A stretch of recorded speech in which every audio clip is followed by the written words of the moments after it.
A warm welcome to all our viewers and all our students. So far, we have completed 5 important chapters of Class 10 Science CBSE. We had started our journey with the chemical reactions and equations. Then we did another chapter named the Our Environment. Then after that, we covered a very important biology chapter of life processes. And then we have covered the chapter light, refraction and reflection. And recently we concluded the 5th chapter, the human eye and the colorful world. Now this is the 6th chapter that we are starting today.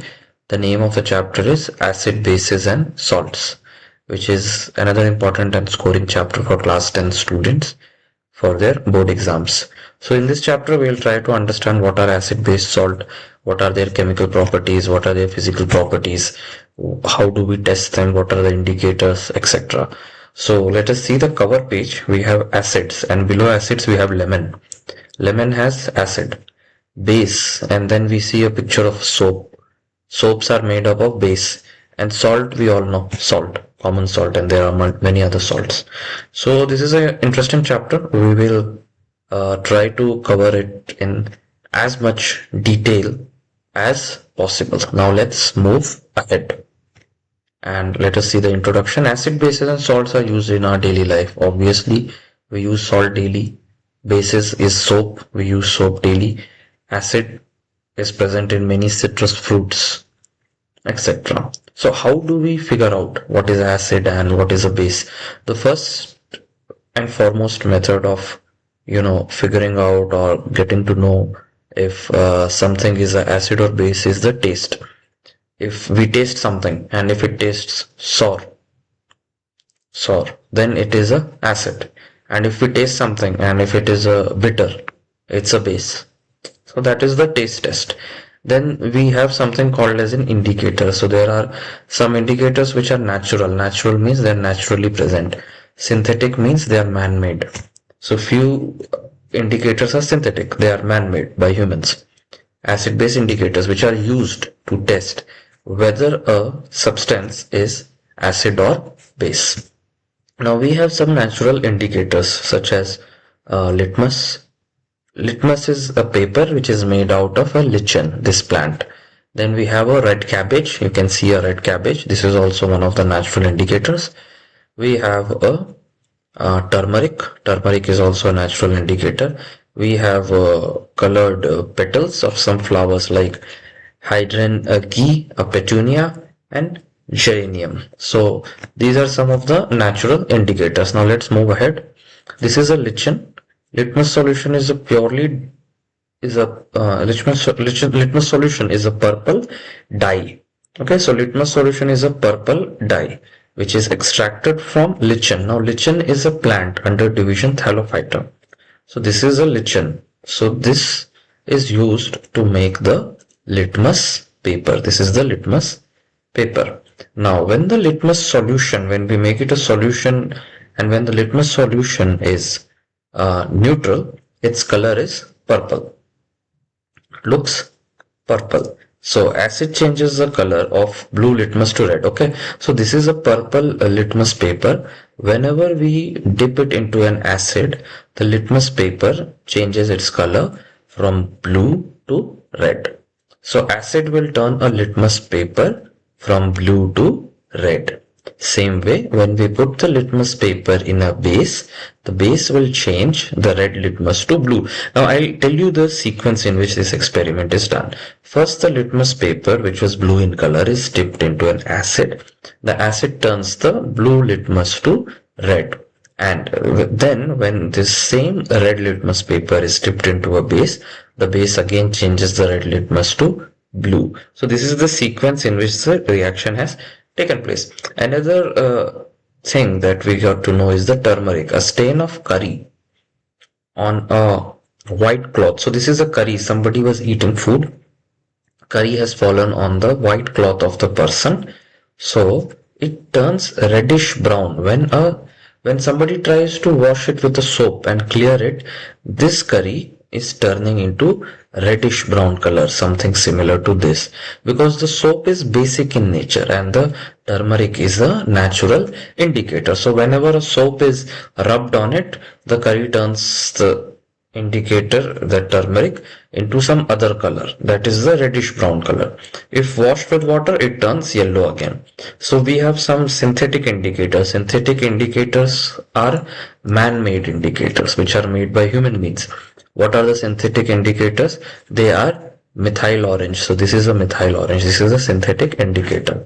We also have a phenolphthalein. Now let us try to understand how these synthetic indicators react with acid and base. So now we try to understand the chemical properties of acid and bases. We take few acids and few bases in the laboratory and we put a drop of each solution given below on a watch glass one by one and test with a drop of different indicators. Like we have taken certain strong acid like hydrochloric acid, sulfuric acid, nitric acid and a weak acid, acetic acid in the lab. Same way we have taken certain bases, sodium hydroxide, calcium hydroxide, potassium hydroxide, magnesium hydroxide and ammonium hydroxide in the lab. Okay. Now let us move ahead and we take these sample solutions. We first put it into the red litmus solution. Whenever we are putting acid such as hydrochloric acid, sulfuric acid, nitric acid, acetic acid into the red litmus solution, we see no change. But whenever we are putting a base, NaOH, KOH, MgOH2, CH4OH, CaOH2 into the red litmus solution, it turns it into blue color. Same way, when we put the blue litmus solution into HCl, H2SO4, HNO3 and CH3COH acids, it turns the blue litmus solution red. And when we put these bases NaOH, KOH, MgOH2, NH4OH and COH2 into the blue litmus solution, there is no change in them. Okay. Same way, we have something called as a phenolphthalein solution. This is your phenolphthalein solution. So when we are putting this phenolphthalein solution or when we are putting some drops of acid into the phenolphthalein solution, it is remaining colorless, no color in the phenolphthalein.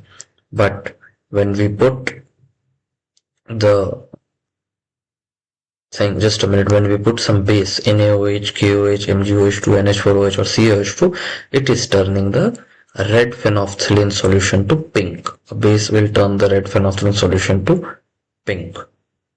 Okay, clear?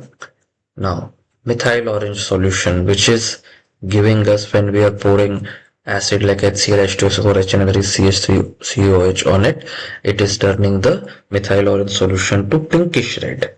This is your pinkish red. Okay.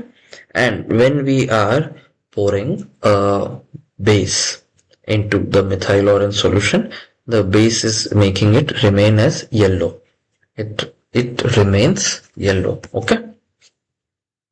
Now let's move ahead and try to understand what are the olfactory indicators. Olfactory means smell. So these are some substances whose odor changes in acidic or basic media. Like we have an onion, we have clove oil and vanilla. Their smell changes in acid or base. Now we first test with onion. Okay, we take some freshly finely chopped onions in plastic bag along with some clean cloth strips. Tie up the bag lightly and leave overnight in the fridge. Take 2 of these cloth strips and check their odor. Put a few drops of dilute HCl solution on one strip and few drops of dilute NaOH solution on the other. Rinse both cloth strips with water and check their odor.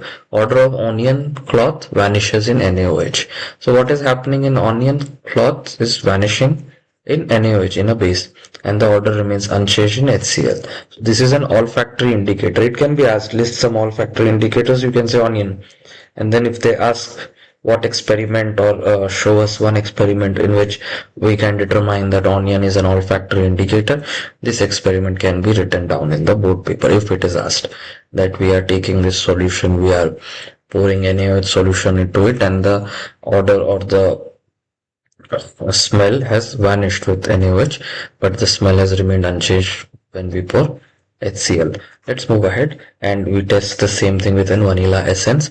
Take some dilute HCl solution in one test tube and dilute NaOH solution in another Add few drops of dilute vanilla essence to both test tubes and shake well.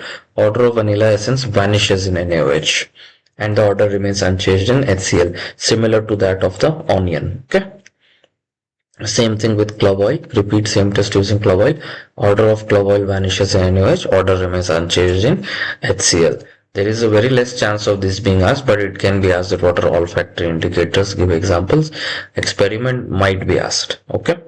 So this is clear. So whenever we are testing something with a base, the odor has vanished and the odor has remained unchanged whenever an acid is being poured. Now we go to the important aspect. Now let us see the chemical reactions, like how is acid and how are acids and bases reacting with metals. Like what happens when an acid or a base reacts with metal, which gas is released, how do we test the presence of that gas, etc. So let us first understand the setup, experiment setup. We have a stand. First of all, we have a test tube. We have poured dilute sulfuric acid and we have poured zinc granules inside the dilute sulfuric acid. So we are testing the dilute sulfuric acid, okay, and the metal used is zinc granules. So Zn, zinc, plus H2SO4, dilute sulfuric acid. So what will be released? First of all, zinc will do a displacement reaction. ZnSO4 compound will be formed, zinc sulfate, and hydrogen gas will be evolved. Effervescence will be observed, hydrogen gas will be evolved. The gas will go through the delivery tube to test the presence of the hydrogen gas. Hydrogen gas will go in the soap solution. Soap bubbles filled with hydrogen will come out.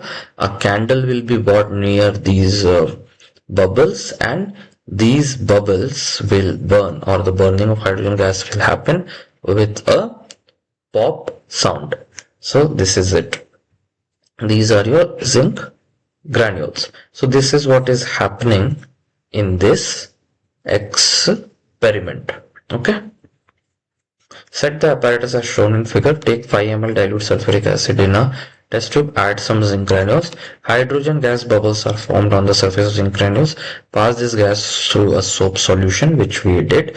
Soap bubbles filled with hydrogen are formed. Take a burning candle near a gas-filled bubble.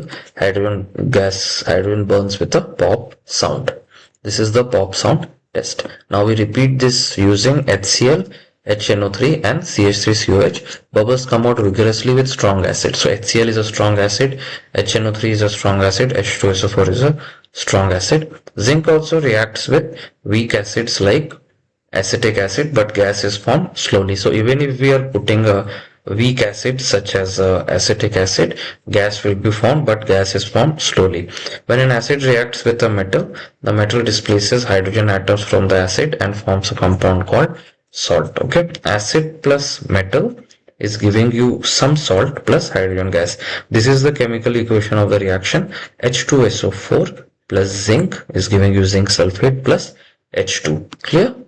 Now let us move ahead and let us try to understand what happens when we react some base with metal. So place some granulated zinc in a test tube and add 2 ml NaOH solution. Warm the test tube.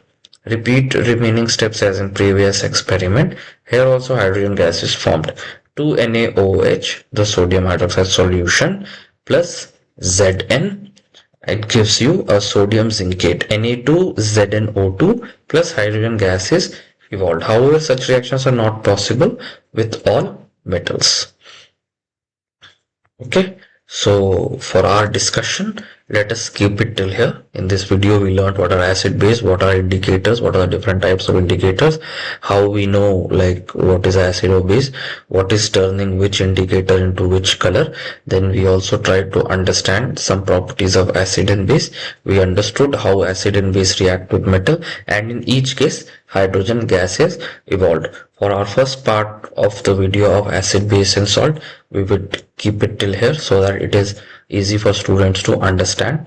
This is a strong base for this chapter. In the subsequent videos, we will take the discussion further and discuss every chemical property of acid and base, and also discuss salts in detail. So for now, goodbye.